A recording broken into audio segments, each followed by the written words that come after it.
Now that you know what a communication plan is and the basic categories that go in it, the next step is filling in your plan. In this video, you'll learn how to set up a communication plan that works best for all the different people involved with your project, and what kind of information to include in your plan.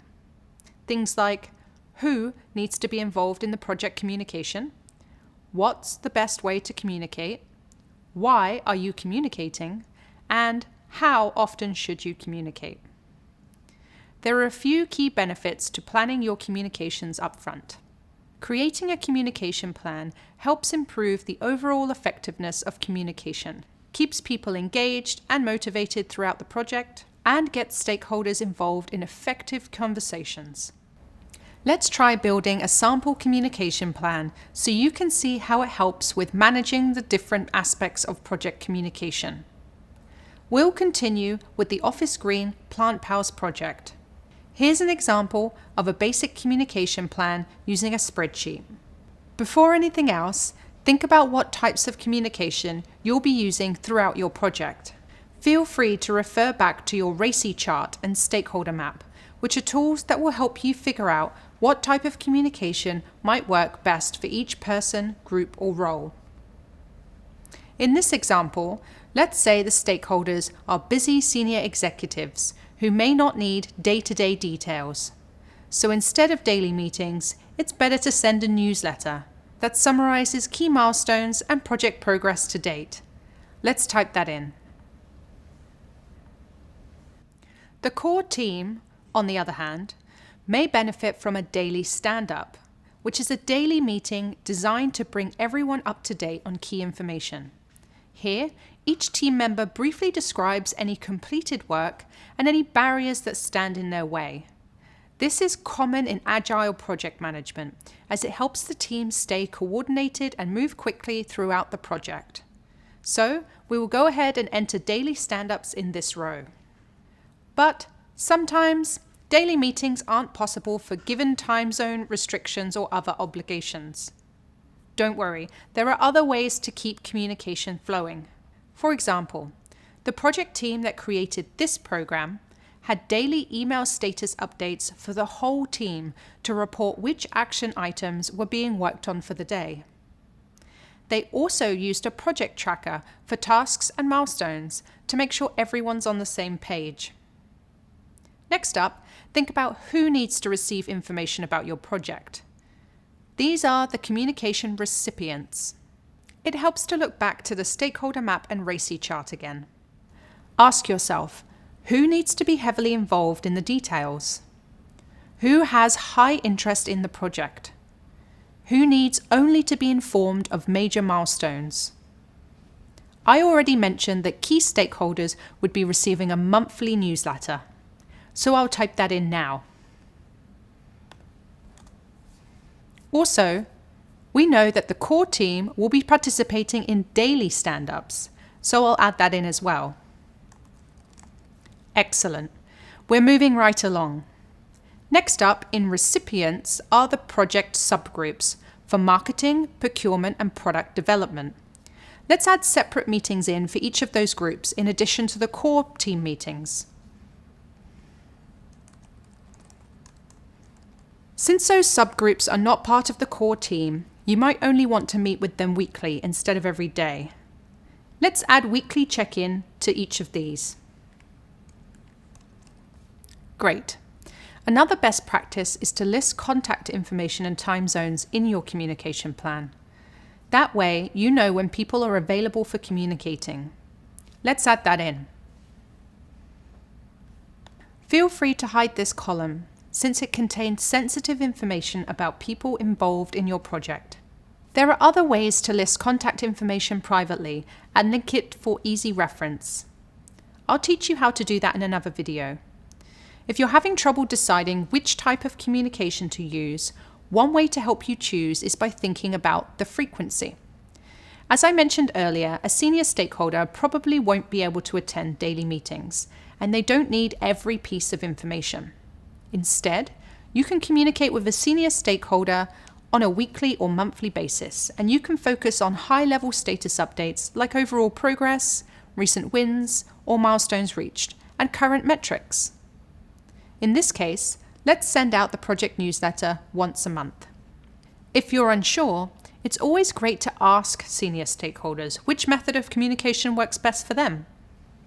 When you work with your core team on a project, you need to get into more of the day-to-day details.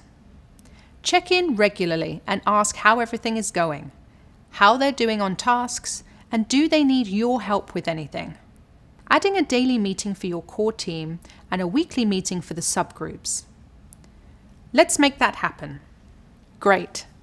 Meeting more frequently can help unblock issues and keep the project on the right track. This leads us to key dates. Listing key dates and times are important for coordination. For example, if you're launching a product or new process or giving a presentation, you should list the key dates. Keep in mind, not every type of communication needs a specific key date listed. For example, with daily or weekly communications, you might not need to specify the actual date every week. You could just list every Monday or something like that. Let's add in key dates to our plan.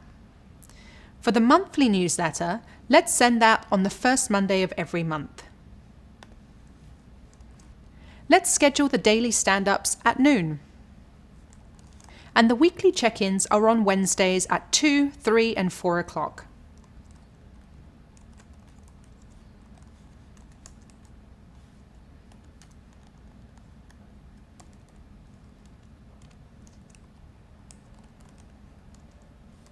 Wonderful.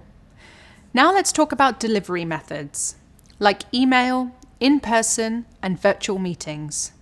A shared document that gets updated regularly, or a progress report that gets presented. Deciding the best way to communicate is a skill. One thing I continuously need to adapt and work to improve in my role as project manager is communicating among different teams and levels of authority. A director or executive may only have 5 minutes, so I need to be concise and know exactly what I need from them. Likewise, I might be used to communicating via instant message and video chat with my core team. However, one of the subgroups on the project might respond better to emails and in-document comments. Let me add in these methods for our communication plan, starting with email.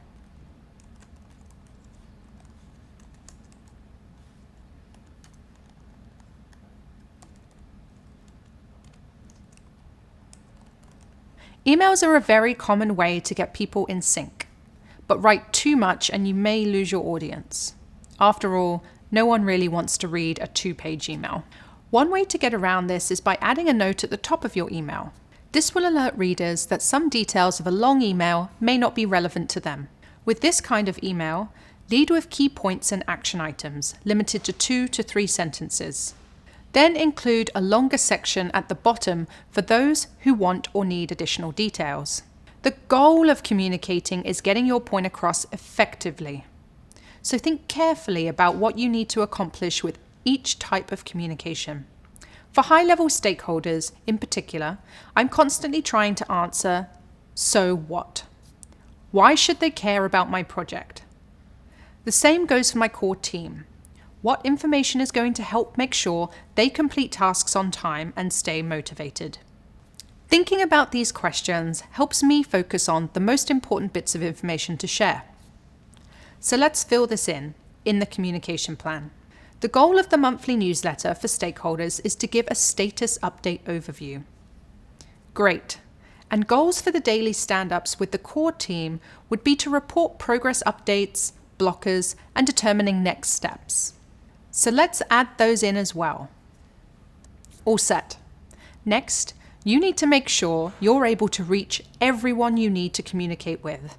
So it helps if communication is a team effort. Especially on more complex projects, you shouldn't be the only one communicating. You want to enable other team members to be involved in communications based on their expertise in the project. I'll add a column for sender and owner to indicate who is responsible for each communication. Then I'll add the sender or owner for each of these communication types, starting with the project manager as the sender for the newsletter.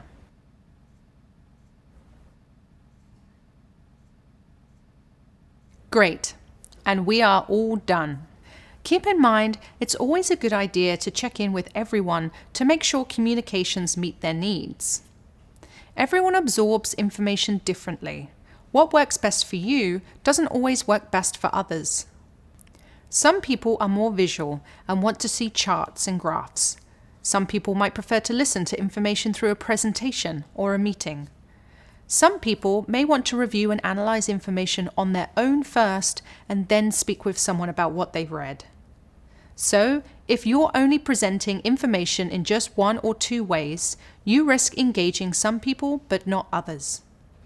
Your goal as project manager is to optimize and streamline communications. A great way to optimize your communications for everyone on the team is by sending a brief email or survey that asks 3 questions. What is working in how we communicate with you about the project? What is not working or is not effective in our communications? Where can we improve our communications with you?